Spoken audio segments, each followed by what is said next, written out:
Hey everybody, welcome back. Welcome back, guys. So, this is going to be an interesting episode. We are uh let me find the Is exact it amount bad? because hmm, Is it bad that I already know the group score of all of these comics? uh more than likely. Cause Okay, yeah, if you look on this list, I presently brought up in the screen. We have to we have to talk over like 7 issues, but thankfully we can actually just really quickly put a non-applicable for like 2 of them. So let me just explain.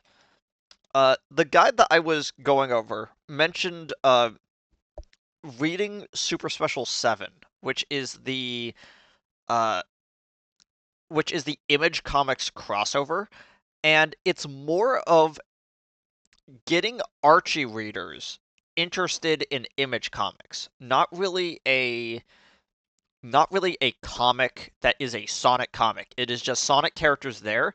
The only thing that is that needed to makes so much sense now.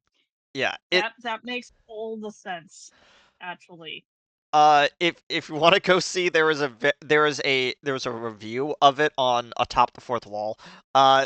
It's uh Yeah, they go over it like a lot better than we Linkara ever hits would. all the notes that I'm probably gonna talk about in more depth. So The only Image comic I actually cared about in this whole crossover was the X-Files one, and I pointed and said, "Oh, hey, there's Scully," and then went, "What the heck am I doing?" And I stopped reading this. I know I was like going through because I'm really fast at reading, and I'm like, uh, uh, Scolder and Bully, what are you guys doing here, and why are you only here for a couple pages? Couldn't Uh, we have just had an X Files Sonic comic? the I only don't know other what they would have done, but it would have been great. Yeah. The only other thing that we need to mention is this is the first introduction of infusing Knuckles with Chaos Energy, which becomes more of an important thing as it goes on. But considering that this is quote unquote takes place after everything everything that happens in Super Special 4 and 56, we technically don't even need to talk about them. But you kind of get Yeah, the gist of like what is about to happen in the Knuckles story and what's about to happen in the Sonic story because of 56. Um, yeah. so let And I me. have a comment that I'm gonna say Okay. really fast, which sounds really weird, and it will sound even weirder as I share my thoughts about this series of comics. These series of comics could have been 10 issues and it would have been fine.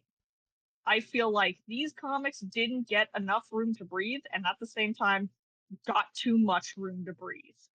Yeah, I feel like 56 in particular, if it was a two-part like series, like it probably Yeah, would have been a lot better. And if Super Special yeah, 4 was half the length, uh yeah. it would have been more interesting to read. It shouldn't have been a super special. The reason why it is a super special is so that they can have the extra length to like talk about more of the story. If it was just a regular Sonic comic, I would not have minded. They should have switched 56 and the super special. Yeah, but at okay, to kind of spoil things, Super Special 4 is so inconsequential by what happens in it. It is more important about what happens afterwards. It's like the last 2 pages are the only important part of the Super Special. It's very funny. Um, so Knuckles comic issue number 7 through 9 is so Hey, Knuckles. fascinating. It's Hey, Knuckles. Fancy a family reunion of the worst kind? yeah, Your it's creepy uncle is coming to Thanksgiving. so I love That summary of it is. Knuckles' creepy uncle comes over to Thanksgiving and makes it everyone else's problem. Yeah, pretty much. That is most of the times that Enerjack shows up, to be honest. Um, so Penders is on script for this whole series of comics, right? But Gallon is on art Uh-huh. for 7 through 9 and half of Sonic 56. And we're going to go over why that is, and I feel like that was kind of a weird aspect of 56 is that it was drawn by one person and then drawn by another person after everything concludes. And it really The art is shows. yeah. So I love how borderline comedic Dimitri is as a character. And when he's Enerjack, he is incredibly like aggressive and he's a very interesting villain. But there are times in which Dimitri will do something and just forget he's supposed to be a villain for a second. Like Yeah. he gets enough chaos energy to teleport down from the satellite that he has basically been forced into to hibernate into, and he appears right next to some legionnaires and immediately realizes that he teleported into a statue of himself and he goes, "Huh, what night lightness." It's And I very was much like, a you I know like what? your art project, little kid. To be fair, he is doing the equivalent of stapling his son's sorry, like placing his son's like 3-year-old drawing onto a magnet because he is from a futuristic technological society from the past to make it as confusing as possible. Is like, and this statue goes up on the fridge. You did very well. Um, I think so. Knuckles issue 7. I I had a bit of a problem with it, and it's mostly because of how slow it is. And in a way, I kind of wish that it wasn't as slow, but at the same time, I feel like this entire run of Knuckles is the perfect length at the same time. It just like feels like 7 is like oddly drawn out. Um but there is kind of a nice moment where uh Knuckles kind of has to like contemplate the fact that he literally knows nothing and has to kind of just sit with that fact. And because Julie Sue is here now, he has someone to actually talk to, and it feels Oh weird for man, him to actually express what he's been thinking this whole time. And you oh could, imagine that, Locke. Your son's emotional strength is improving by the fact that he has a second person. yeah. So Julie Maybe Sue, you should have come back from grabbing the milk. yeah. What I find really funny is that Julie Sue is just like, yeah, it feels weird to walk around the city and seeing echidnas with no technology, and then people look at me like I'm a weird person. Which the correct term that she uses uh is quote, I guess my former friends aren't so popular with you straights, which is a very interesting way of saying that, Julie. But That's it's like super funny. uh It's so hilarious. She energy should talk to Sally about that. yeah. So the first thing Enerjack does the second that he has any ability to is he reaches into the void, grabs Archimedes and his grandfather and seals them. It's like, yeah, we're not dealing Oh with yeah, that. because he knows what's up.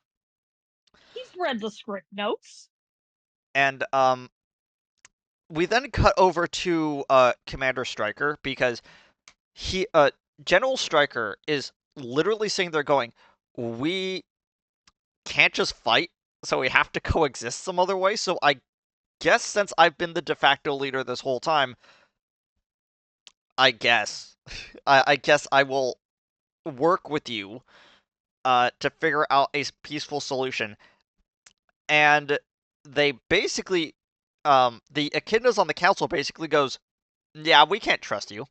And Stryker goes, "Okay, that's fair. We're still not going to trust you either, but we're at least in this com- we're at least in this relationship with each other, so we can, try to work things out." And then he's like, "Do you promise to uphold the law?" And he crosses his fingers behind his back very childishly, and he goes, "You have my word as honor." I was like, thanks for reminding the kid audience that you are in fact the evil To guy here. be to be fair, he starts the entire conversation asking if they can just have indoor plumbing and electricity, and they stonewall him. Yeah, I and would it's not like, trust these guys either. My goodness. again, this is when I realized that this comic is about this triangle of allegiances that the echidnas have, it makes so much sense the way you look at this because this whole council, their whole goal is to uphold um uh echidna tradition above everything. And they see a foreign element into their city and they go, "No." And Striker's like, "But we have to be here." It's like, so what should we do? Just evacuate the island? And it almost feels like that as the comic goes on, the echidnas get more and more like, you should just go back to Down Under and not talk to us ever again. And it's like, But the Deacos have been there for like hundreds of thousands of years. yeah, It's it's a unfair to ask them to relocate. That's completely absurd. yeah, it's a bit awkward. Like all things considered, it's like, well, now that our cities are basically overlaid on top of each other, and it's more of our city than yours, and it's like, and Stryker's like, "Yeah, I get it." And so of course he's not going to comply with anything they ever say. And it's Oh like, yeah, because they're being unhelpful and racist. and as time, And the echidnas, as we find out, the echidnas don't have a good track record with Down Under either. so the one problem I basically have with this whole setup for the entire Knuckles comic basically comes to a head in this one moment. So Knuckles and Julie Sue are in Lava Reef um to look for ants to basically tell them where to find Archimedes, and they get told some information and then head off.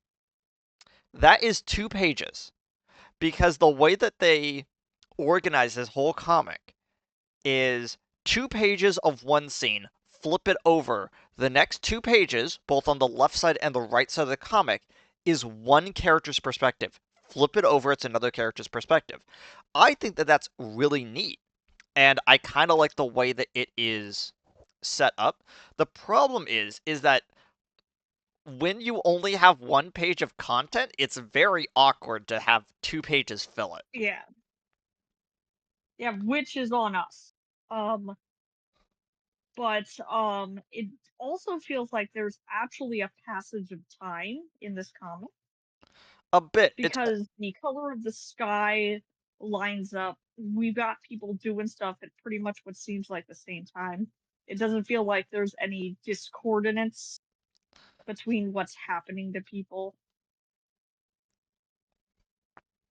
so we get a very quick flashback over to Laura Lee with Weimacher. That's his name. As I always forget Yeah, his name. I never write it down because they always abbreviate it. Um, yeah. And she's sitting there going like, I don't know how to talk to Knuckles. Knuckles clearly doesn't know how to talk to me. I now need to go talk to Locke, who will never talk to me and doesn't talk to his son, to figure out what's going on Sweetheart, because I can't stand Knuckles him. doesn't. Yeah, it's like, sweetheart, Knuckles doesn't know how to talk to anyone, let alone himself. And then awkwardly, Weimacher goes, "Well, your son is the final line of a dynasty. You do realize that, right?" And she's like, Yeah, I guess." It's like, it's like a very you awkward. get. Yeah, sure, I think. It shows that Locke clearly communicated nothing at all to anyone at any stage. And I don't think therapy is gonna fix this one, folks. So, Knuckles and Julie Sue are investigating Espio's house in I always forget Rainbow Valley. There you go. It's not an actual zone in the game. It's just alluded to in the comics. I'm never quite sure like where this area actually is supposed to be. So I have to keep looking at the map every single time. And then it's like, "Oh yeah, there it Oh is." yeah, that It map is so helpful. I hope nothing happens to change the map. um and while all that's going on, uh we cut back over to Locke, and Locke is currently trying to make sure that Hawking doesn't slip too far into his coma. And the second he has a heart attack, guy who was standing next to him that I can never remember the name of because I don't think have said it yet. Um, notices that he's having a heart attack and goes to like resuscitate him as Vulcan Locke. mind melt. Yeah, Locke uses his chaos ability of being able to dive into someone's brain to have a conversation with them in like hammer space. And I'm like, Man, that would be really useful for Knuckles if he knew how to do that. uh, can I just say I love the fact that Locke's ability is to have conversations and he refuses to have conversations with people. And while all this is Yeah, it's going on, really on point. Hawking is like, I'm 200 years old. Please let me die.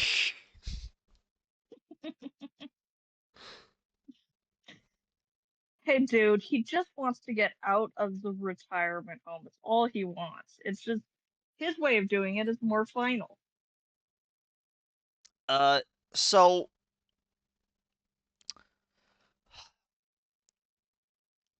so with a quick interlude back over to the Legion, Knuckles and Julie Sue investigate. I forget whose house this one is. Shouldn't it be Vector? Uh, Question mark. maybe it's Vector It because seems there's like like it'd be Charmy, it or might it's Mighty's it's house. Mighty's because like he has the bent barbell. Um, so maybe. Oh yeah, you're right. And And it kind of does look like that he could break out through the wall if the situation required it. it's really there's Knuckles suddenly goes, clearly my friends have all been kidnapped. I need to go after them, and just runs out as Julie's like, "What are you doing?" And he just jumps off the cliff, and she's like, "Oh my gosh, I'm following an insane person." She really shouldn't be surprised. Knuckles is technically an unsocialized heathen Uh, who Meanwhile, at the Hall of Evil, we it have is the Hall of Evil. the Shadow Man, who we clearly cannot tell is Mammoth Morgul, is looking into a Chaos Emerald to see what is going on right now, and using that foresight, tells Enerjack where Knuckles is because they're kind of working together right now, kind of quote unquote. And Enerjack Yeah. immediately teleports to his location, enlarges his body like he's like he's a raven, and just grabs Knuckles, Yeah, going, "Okay, we're doing this." it's like, oh, thank goodness, saves me the trouble of having to track you down. Uh, so yeah, as I was saying, I kind of would give issue 7 a silver, just not because it's like mediocre, but just because it's plotting.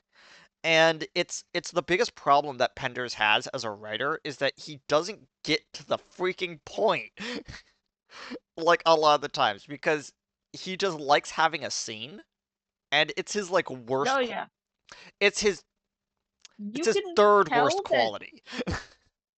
I know exactly how Ken Penders wrote this comic, and unfortunately, because I know exactly how he wrote this comic, because I write in a similar way, but I take at least a month or two to connect up my ideas before I let people see them. There is no connection. There is very little connecting threads between these scenes. Um, I wish he had let someone look over his work so that they could at least have like some kind of a through line. Yeah, back in the day when he had like a Um, secondary writer like write stuff with him who clearly knew like how the games worked. Uh Ken was a or at lot least knew how transitions worked. yeah, Ken was a lot more interesting of a writer. Well, I mean, he hasn't stopped being interesting. It's just that now he's Interesting. Yeah, interesting in a that's the different word I way. would use. Yeah. So, did you give this a silver as well? I did not. I'm gonna give this a rating all at once. Oh, okay. So you rated all four of them. All three of Yeah, them at once. Okay. yeah. Okay, that makes sense. Because I Uh-huh. had a completely different reaction to issue 8, which I'm gonna just say right now is bronze. Uh because okay, let me just kind of what was the best way to phrase this? Because there are things I could say about issue 8 that okay, how about we start from here? I really like the half shadowed face shots that are on the credits page. It's kind of neat. I like the way that they're doing that to set this up as more of a dramatic series, while Sonic is more of a comedic series, quote unquote, supposedly. Um, but besides that, uh, okay, so Enerjack decides that he's gonna just start toying with them by just Yeah. He sending makes the Knuckles. first great mistakes all villains make. He sends Knuckles up to space. He sends him down into the water. He makes him fight a water demon, whatever the heck that is. Uh, and then he like the second Knuckles gets back onto the surface. That's a beholder, man, is Yeah, what the that is. water It's a beholder. beholder. And when he finally escapes out of the water, sends him up into the upper atmosphere to then send him plummeting down to the ground again. And then when none of that works to intimidate Knuckles, Jack just basically grabs him, going, "Okay, so if I'm not gonna get any enjoyment out of you actually like being terrified by my psychic powers, I'm gonna just atomize you," and just turns him He into bubbles. liquefies him. Yeah, he liquefies him. Absolutely terrifying. Which, to be fair, is like, wow, I didn't know that you could do that, Jack. It's like, Why haven't you liquefied other people yet? again, the problem with Dimitri is that he's a comedic person. He likes intimidating people, he likes putting on a show, but then when it actually comes for him to show off his like power, he never uses it properly.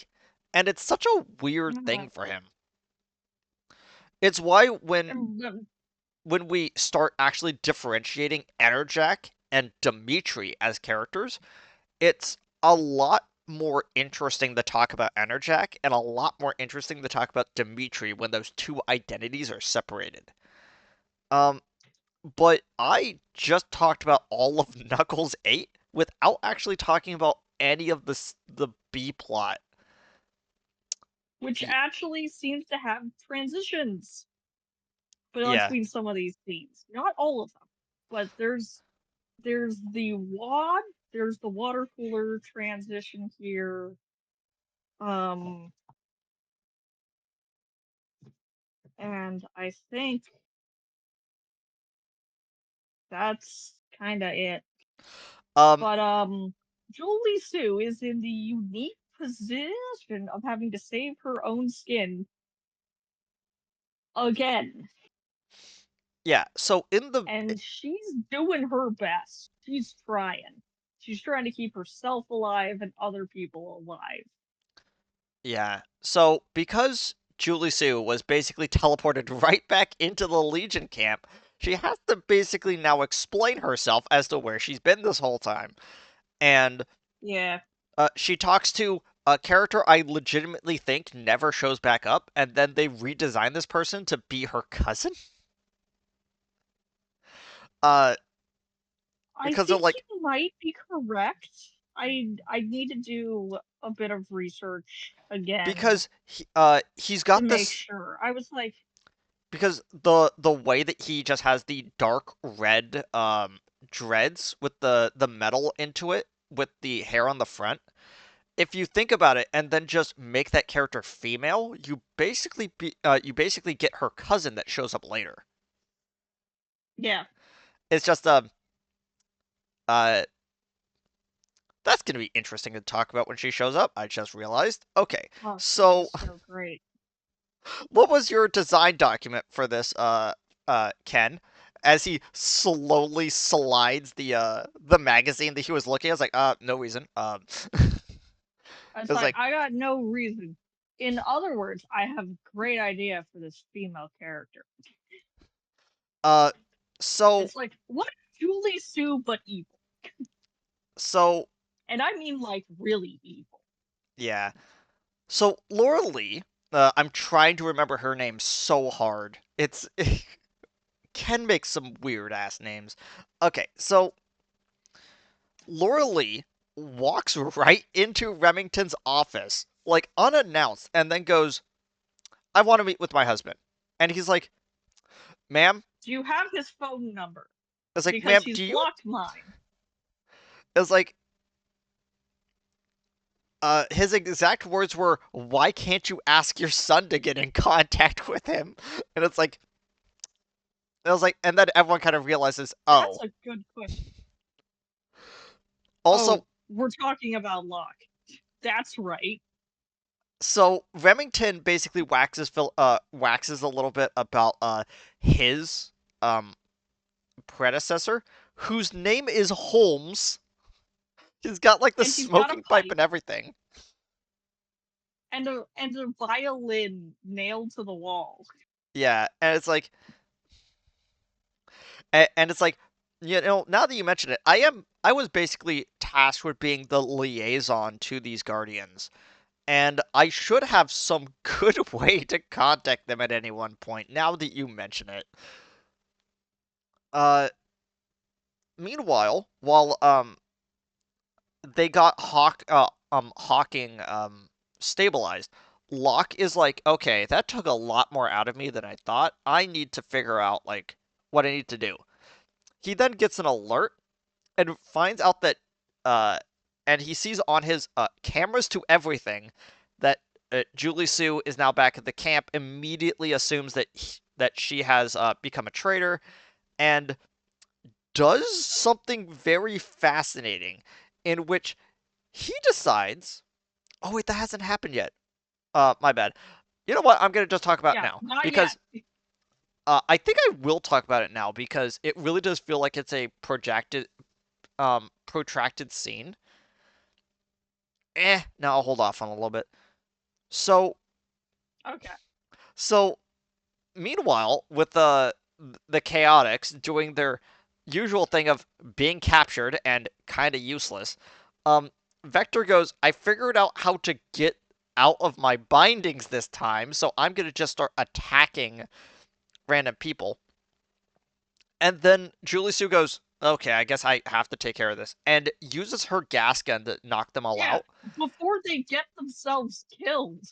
And I am suddenly reminded that the way that she keeps her gas gun is heavily inspired by RoboCop, where there's just a slot in her boots that opens up, and she just grabs the gun from out of there.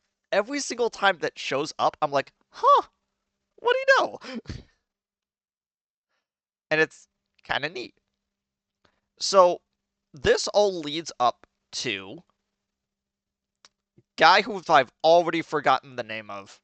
The guy with the eye patch and claw hand. Uh, Cragor? yeah, Crag. So Crag is standing over here as he's holding the terrarium with the two ants inside of it, and he goes, "I need to make sure that Well, you at are least they put somewhere." dirt in there for them.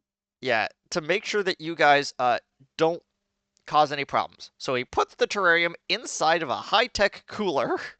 Literally, it's like red with the white lid onto it. Puts them Yeah, inside it of just it. looks straight up like an igloo cooler that they just had in the back and weren't using.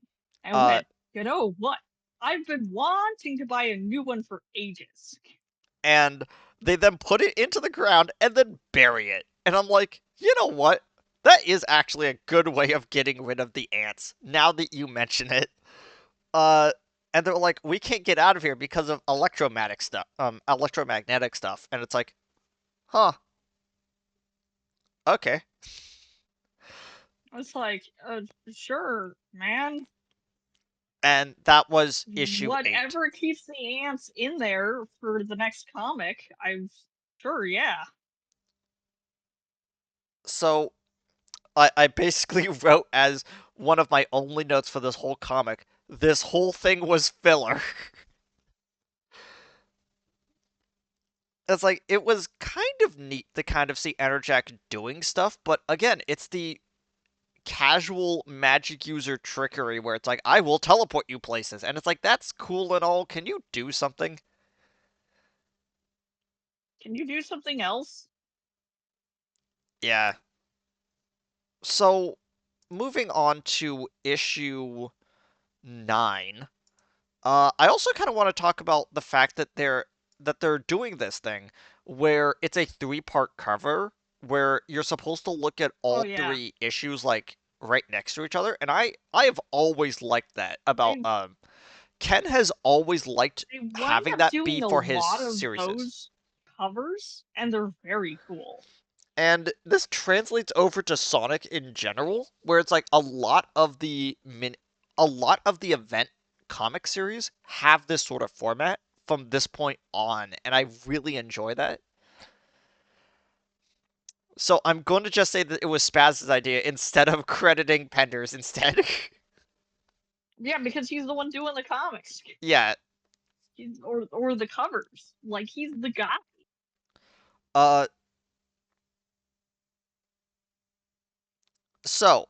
first thing that happens in this issue is Energetic comes down and he goes, I have succeeded in killing Knuckles. And everyone's just like, "Oh." I was like, "Yes. Behold." And then You he have his summons corpse? uh, and Energetic then states, "I have brought you the golden arch that will take you to the promised land."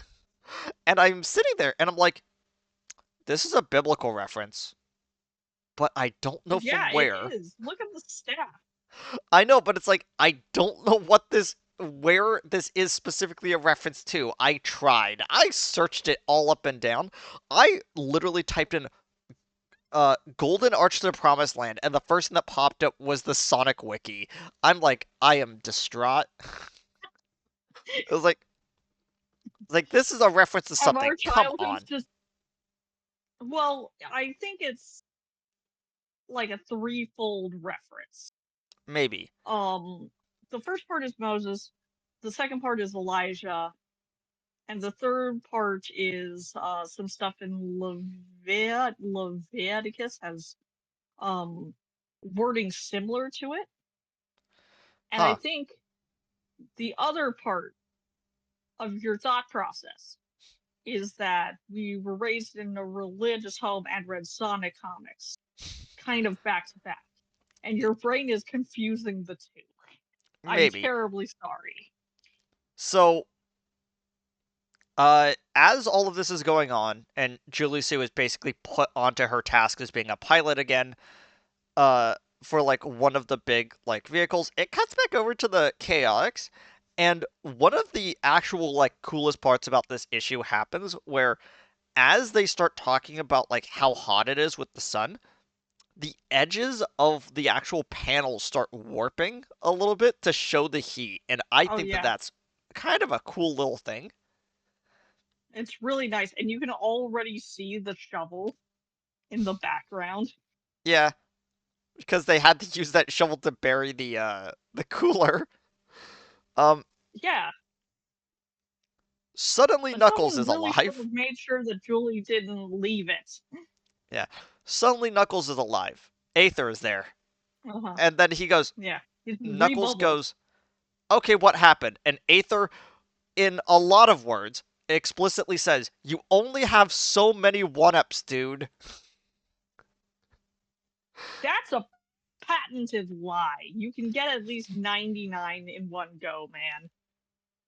And before he could get any sort of questions, uh, Knuckles is automatically teleported right next to the Chaotix just to get them out of the situation. And I'm like, okay, okay, thanks for Well, showing I'm up, glad Aether. the walkers like the chaotics enough. Yeah, probably the one with the bird mask goes, I like Mighty. I think he's cool. um, And he's right. okay, so, And who knows how long they've been here either. Who knows how long this dip into, like, death took Knuckles? yeah, it Because he almost, doesn't know. so, uh, I kind of don't want to bring it up, but man, Remington has a very adorable little buggy that he drives. Oh, it's so cute. His little tiny golf cart with, like, a police with like the police sirens and sound on top. It's Yeah, wonderful. and It's amazing. No notes. it's like this vehicle in no way is emasculating. I will drive this all over the place. And it's like I don't think that that's one of Remington's problems right now. Okay. also I want to say that I don't think we ever see this sergeant again, but I love his design. The orange echidna with yellow lightning bands on his dreads. It looks so cool, and I don't think Yeah. we ever see this guy ever again. I think we see designs similar to it. Yeah, again, I like the echidnas that aren't explicitly red, you know? Uh huh. I like when they start doing interesting things with echidnas and their designs. So, meanwhile, Stryker is basically like, is everyone just gonna stand around and just do nothing all day? Is that what our lot in life is? And then Remington is like, would you like to defend your land and people? And Stryker is like, Would you like? Stryker's like, tempting, a tempting offer, Remington. Uh, so Why should I trust you? And I don't think I can fit inside your tiny golf cart. we kept back over. I would need two of them, one for my massive muscles and the other one for me. Yeah, he needs one for each. He needs a sidecar for each arm. Uh, so as Knuckles is breaking them out of their restraints, for some reason, we they do this for some reason where it's like oh my gosh, I actually noticed that they did write this where it's like they can easily just like untie like Vector and Espio, but Mighty is actually chained into the ground, so he can't Well, easily break yeah, out of it. he's the toughest one of the lot. So Knuckles is basically using a chisel and a sledgehammer to break Mighty out of that. And as he notices a water ball behind him, he goes, "Why do things keep getting teleported next to me?" And it's like, Knuckles, you have to realize by now that is like your entire life is a set of MacGuffins that are given to you by people that don't want to interact with you. So he's just like, okay, cool. There's water here now. And then out of nowhere, he figures out where the cooler is and breaks Oh, the there's a ants out. shovel on top of the cooler. Yeah, and then Why Julie left it there. Charmy flies out of the terrarium, going, "I was here too," and everyone goes, "No, you weren't." It's like At you no were point not here did this we whole see you time. in there. Uh, we cut back over to Echinopolis, where there was a massive gunfight going on between the police force being aided by the dingoes, and the Legionnaires are coming through,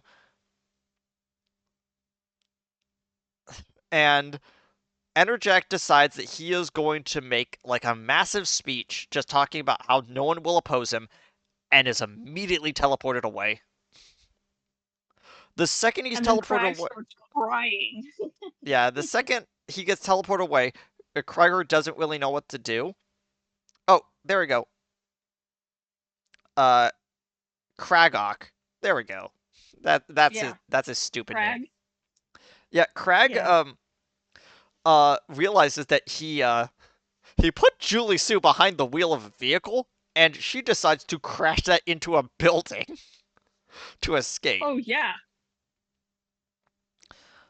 In which we then cut over to the only reason why this whole series of 3 comics has any form of bite at all.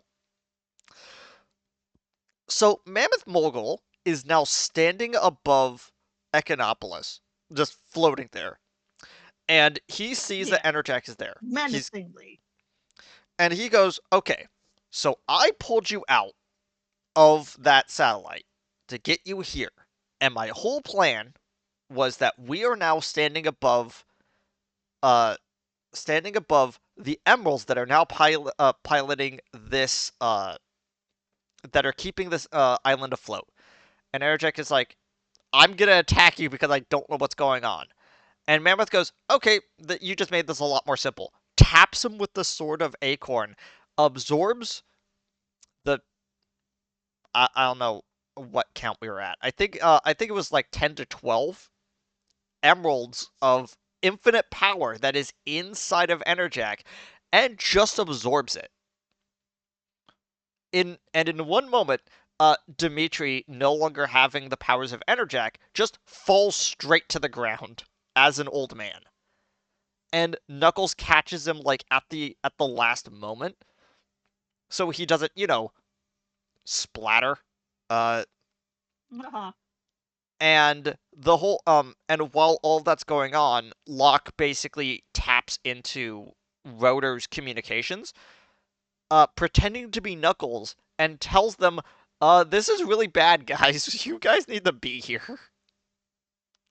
Yeah, because he looks enough like him, and if he makes the connection fuzzy enough, they're not going to see the beard or the dead-eyed stare he's got. This whole issue, by the way, Locke has been colored slightly darker than Knuckles, and I think it's literally just to differentiate the two, just a slight bit more, which is nice and needed. But then again, if you see an echidna wearing clothes, it's probably not Knuckles. Yeah. Um, Famously, no mainline Sonic character who's a guy wears anything other than shoes or gloves. so Remington shows up to Knuckles, and he goes, "Okay, we got everyone on the run." And Knuckles goes, "Isn't that counterproductive?" And and Remington is like, "Don't don't question me, but you are kind of right." uh, so he reveals that he currently has Julie Sue and Crag locked up in the back of his vehicle, going, okay, so we got them, And and Knuckles is so confused. He's like the most confused. and Sonic and the rest of the crew uh show up. Unfortunately, unfortunately, they also brought they also brought Joffrey, who I don't think does anything or says anything this whole time. It's just that No, Ken wanted to he remind people really that he's here. Henders desperately wants people to like Joffrey. Yeah. It's what he wants most in life. Okay. We had to pause for a second, but the way that this issue ends was Mammoth Mogul sees Sonic and Knuckles right next to her, going, "Yeah, this is probably my one and only opportunity," and teleports Sonic, Tails, and Knuckles into a pocket dimension, and he goes, "Okay, I win." Uh, Yeah, all of my enemies surely are gone. uh, but this whole like full page spread of him just like landing down with his cane, Age goes, "I have won, everybody, buddy. I is like you cannot defeat me. The only thing I'm distracted by is why does why does Sally look like that? Why does her head look so And weird?" it's because Penders is probably because Penders had a note saying she looks wrong and didn't clarify. Okay. So I gave this final issue a silver, and I feel like that if it didn't have the usual problems that a Pender's written Knuckles issue had, it probably would have been a little bit better. Uh, but I was kind of enjoying this whole thing, and the one thing that made it almost a gold for me was that final scene because it really does set the stage for like what Enerjack is that he's all powerful but doesn't know how to use it. And now Mammoth Mogul, who knows how to use that power, now has it. And it's like, Yeah. uh-oh. So I'm what gonna did give my rating for all three of these comics because I probably shouldn't wait until we're done with everything. Yeah, I give it a bronze, flat fair enough. bronze. It's like there are good scenes, but there aren't enough good scenes to make up for the everything else. Yeah, The only my good scenes in my mind is when Julie Sue is frantically trying to keep herself and the chaotics alive. yeah, She I probably figured Vector would free himself and get to everyone else in time. probably. Because she doesn't know where Knuckles is. She can't rely on Knuckles. And she barely even knows it.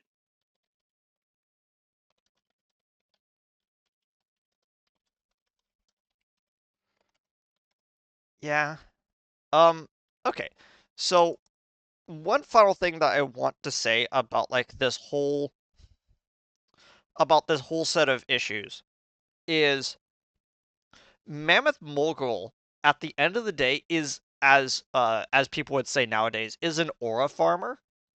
He basically Oh, yeah. just does things and then stands there and says, "I did cool things." And it's like, "Well, yeah, you did some cool things, but are you actually going to contribute to what's going on?" And he goes, "Nah." It's like it really does feel like the Why would I theme. do that when I've won? Yeah. So, uh, we now have uh Sonic issue 56. There we go. I had to scroll down a little bit farther than I thought. Which immediately boasts on the cover, hey, Super Sonic and Hyper Knuckles are in this issue, which immediately should get you very excited. And I think is one of the better covers from the pre adventure run of Sonic. It's a I cool think they looking cover. emulate this comic in one of the Ian Flynn runs that he does. This cover looks very familiar. Yeah. So I want you to actually state what your rating for 56 is, and I'm gonna state uh, and then I'm gonna tell you what mine was. Okay. Are people comfortable with being unhappy with my rating? Because I give this a high bronze, a low silver. That's fair. I gave this one a tentative For gold. multiple reasons. I gave Yeah, this one a tentative is gold, a better. high gold, not a high gold, like probably somewhere near the lower end. I might even deign to refer to as a silver, but there is something about this issue that just hit me specifically. Okay, so this issue is incredibly chaotically drawn. I do not like the art Oh yeah, style of it is hard to follow some of these movement scenes. yeah. And I will say this, some of what goes on in this is I had to read this comic like 2 or 3 times to fully get what was happening because it very quickly loses someone, especially if they're not following the Knuckles comic. If Yeah, you go from the last comic, which was all normal and was dealing with the Robian politics, yeah, it's like straight into 56 we is had the most confusing in the world. yeah, we had Monkey Kong and the Robian turkey. And then immediately after that Yeah, we have Sonic, Knuckles, and Tails are on a comet intergalactic planetary uh being attacked by Mammoth. And you just go, what happened? Uh because my first thought was like, if I had read only those 2 issues, I would think that Mogul had like destroyed the world. And yeah. that's why we don't remember what's going on. So we get a few shots back and forth. We get some pieces of action, but we actually do not need to talk about most of that. Most of what we talk about is actually later. So, Mammoth, while all this is going on, and he's basically toying with Sonic, Knuckles, and Tails in this pocket dimension, is basically just gloating to I think it's Sally. Anyone around. Well, yeah, basically anyone In who was part, it's Sally yeah, because he's got the sword right now as yeah, well, and she just happens to be standing next to him. and Mammoth using his walking cane use turns into his master form, basically his version of Super, where he's wearing like golden armor and all that type of stuff. And Hmm. he's basically talking about how he is controlling the world and there is no way to stop him. Also, Hershey is here for some reason. She wasn't in the previous issue, and I don't think she shows up later. I don't know why she's here. I Um, think they confused Joffrey for Hershey. Maybe. And to be fair, uh, I prefer accidentally erasing Joffrey from the comic. Good work. Good work, guys. Good work, You Herbert. did good. It's the one piece of your art you did good on this. If you couldn't tell, Herbert did not show back up for the next issues. But Yeah, I something. just double checked. There's no Joffrey in this comic, so I think they just straight up confused Joffrey for Hershey, Fair enough. which is good. Uh, so as Mammoth is like showing his extreme power, uh, two fists break through the dimensional layer, and then Sonic does a dive kick and Knuckles does a straight punch to Mammoth as they have the 50 rings as armbands on, going, okay, this took a little bit. And I'm like, you know what? That was cool. I like that. It's a very Yeah. fun piece of like visual telling you, oh, okay, I know what's up. And Sonic and Knuckles willingly get hit with chaos energy to turn into Super Sonic and Hyper Knuckles just so they can start fighting him on on his level. And Mammoth is just laying there going like, ow, I should have noticed it was coming. Looks over. There's just Aether standing there. Is like, will you get out of here? It's like no one wants you. It looks like the old man shouts to the even older man, no one wants you here. Go back to the retirement. Go back to the retirement home. Uh, Sonic and Knuckles then collectively like punch him straight in the chest. Sonic's punch looks like a dents through the armor and breaks it, while Knuckles' punch hits directly at his staff and breaks it. But Mm-hmm. as Mammoth stands back up, you find out Mammoth's source of energy, as he then goes into with his backstory in a little bit. Oh, actually on the same page. Very quickly, he states that when the meteor from way back when slammed into the planet and then shattered to turn into the emeralds, he was just a regular caveman who was walking around, and then a shard of one of that meteor slams into his chest, making him immortal. And I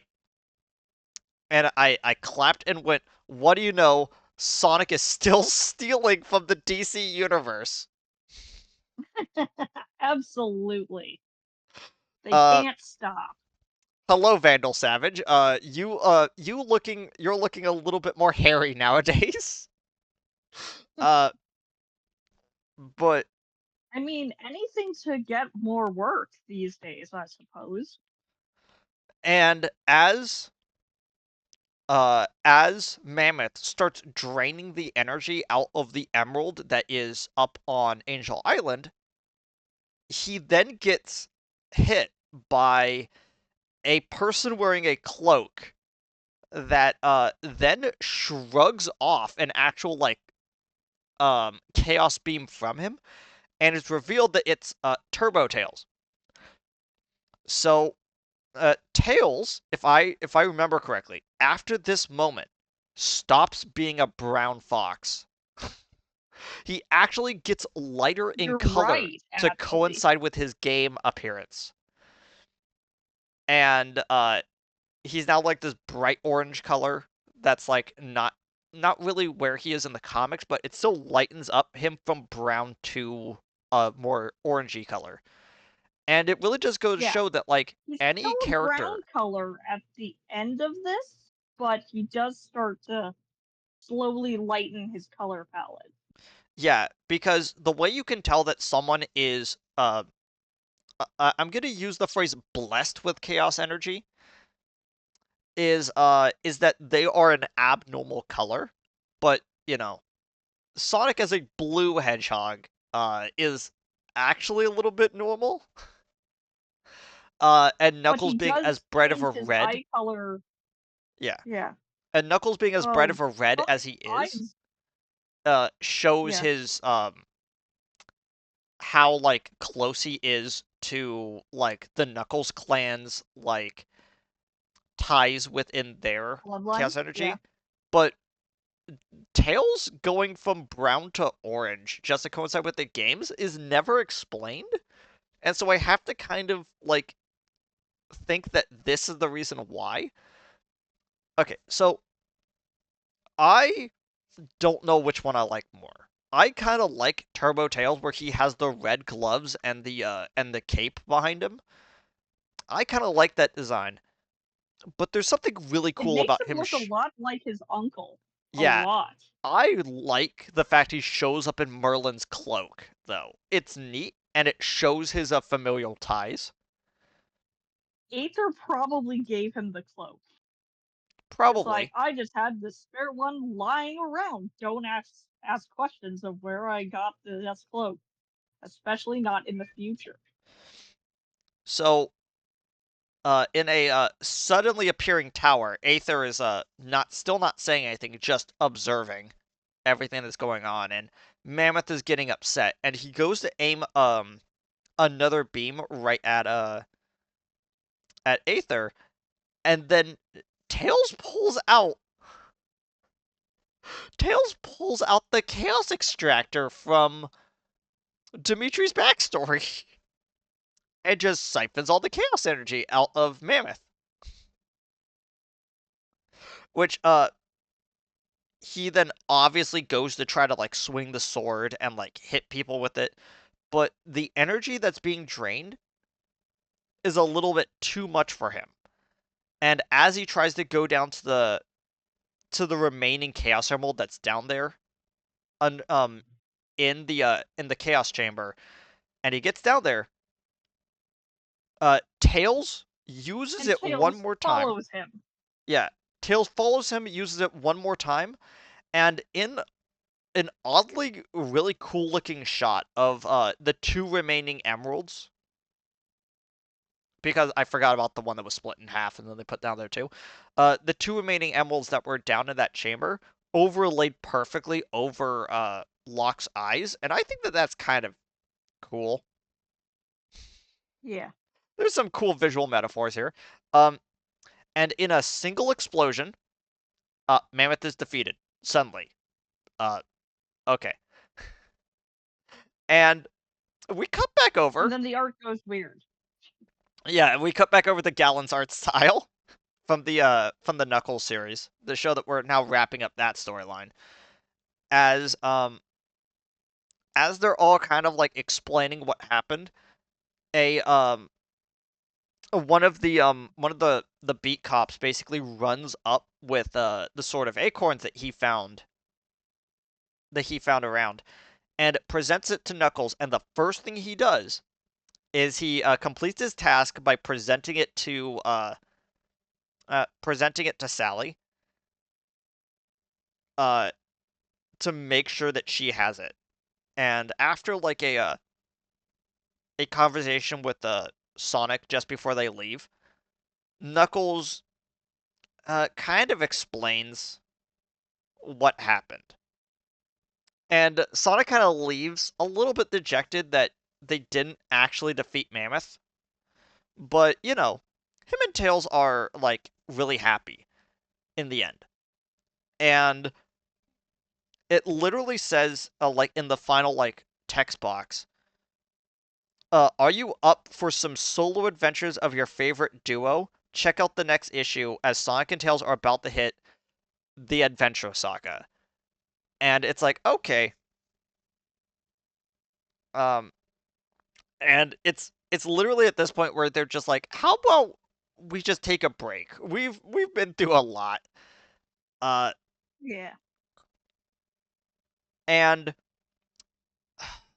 we're gonna need to talk about it. Okay, so the way that this worked is when Mammoth went down into the Chaos Chamber to absorb the two emeralds that were down there, and the feedback from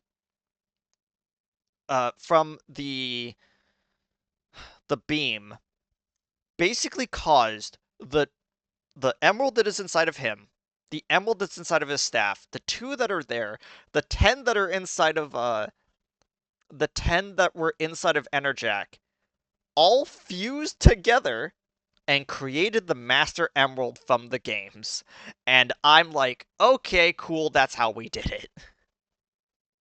We have gotten there. We finally got to the big emerald that is down there. Cool, I We've guess. moved from tiny emerald back to small emerald. Yeah, but it's conceptually the Master Emerald, and they even refer to it as the Master Emerald. Yeah, powered by one giant Chaos Emerald, one giant living Chaos Emerald, because Mammoth is just now trapped inside of it like a mosquito in amber, and I find that that's really funny. And he is still conscious in there too. Yeah, which means he also has infinite time to plan of what's going on, and that's fair. Yeah. So would you like? So I again, as I said, I kind of enjoyed this issue. It's it's I will mediocre hand it, in the worst ways. it made more sense than the Knuckles comics, Yeah. but it's the paneling was not good. If the art was better, I would actually give it a higher score. Yeah. Oh, Yeah. I also forgot about Super Special 3 that I also gave a non-applicable. We already went over several of the issues that were included there way back in the first episode of this podcast, which is funny because the one super special we did own, we're just skipping over, and I find that that's funny. Uh, okay. So, we are now on the very oddly inconsequential Super Special 4, Return of the King. I am going Prepared to for more Robian politics I'm going to with just 10 tenders. okay. Script by Bowlers. Maxwell was on Uh-huh. art for this, and I okay. I'm gonna write down what I'm gonna read what I word verbatim because quote I could sum this up so fast. Max went insane, so Sonic is unsure who to trust between the king and his family. Decides to side with his family. Chuck gets shot, so Sonic uses the power that is inside the Sword of the Chaos Emeralds to repair him somehow. Sonic realizes that Ix Naugus has actually been mind controlling King Acorn this whole time, which is a no duh. Uh, uh, Naugus then prepares to jump off of the roof in Max, possessing Max's body. So Sonic saves him by using the sword's energy? Question mark.